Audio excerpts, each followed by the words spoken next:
Bonjour à tous, vraiment content aujourd'hui de vous retrouver pour un nouveau partage.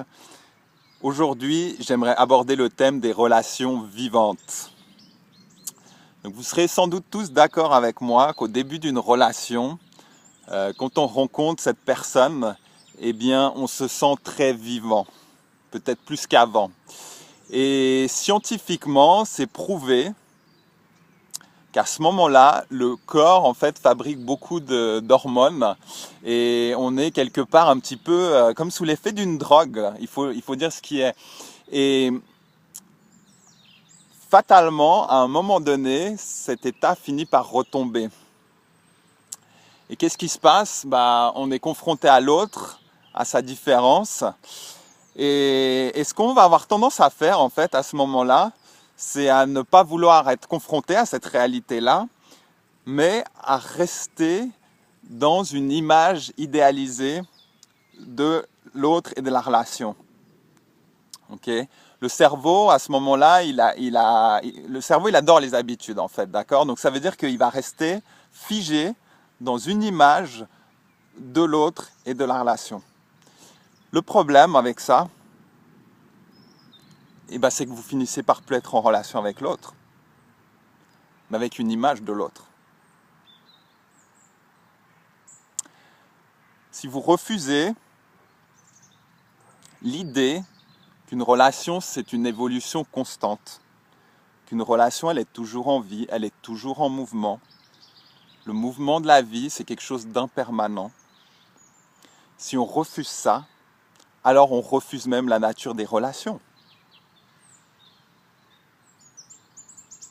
C'est pareil avec vous-même.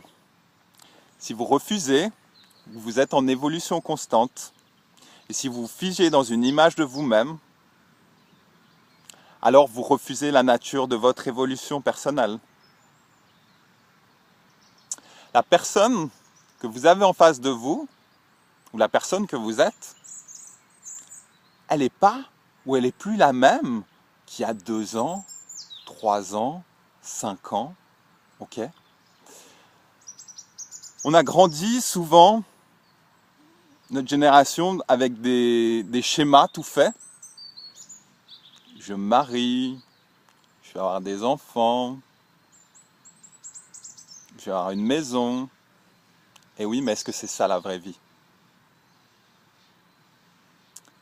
Avoir une famille, avoir une relation maritale ou de couple, c'est pas une fin en soi.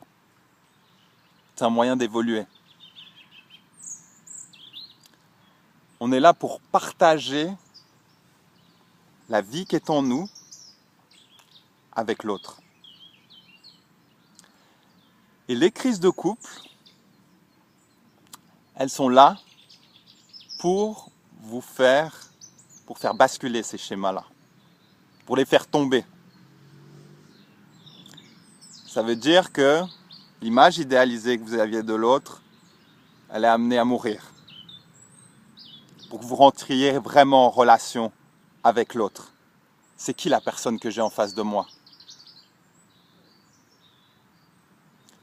Est-ce que je lui donne qui je suis? Est-ce que je la reçois telle qu'elle est? Là, l'énergie circule.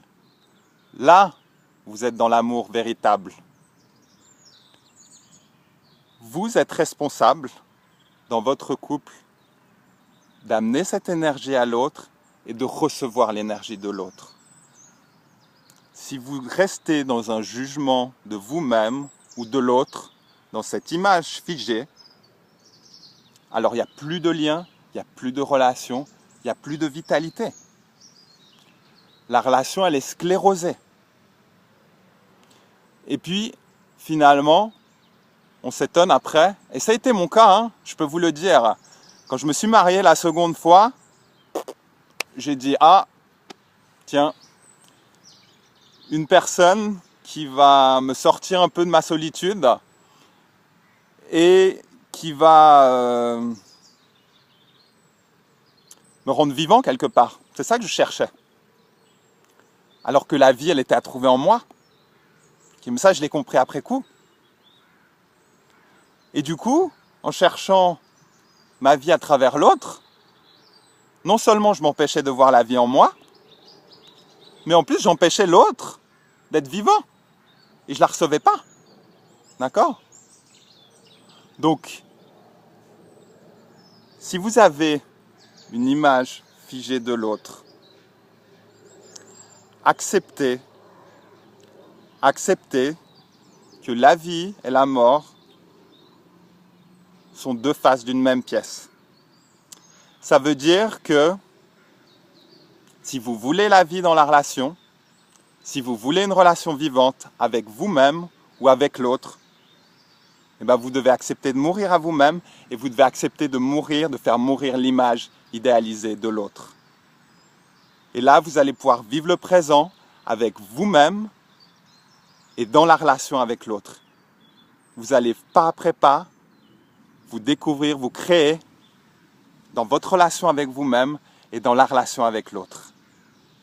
Et là, c'est le début d'un voyage extraordinaire. Je vous dis à très vite pour un nouveau partage. Merci de votre écoute. Bye bye.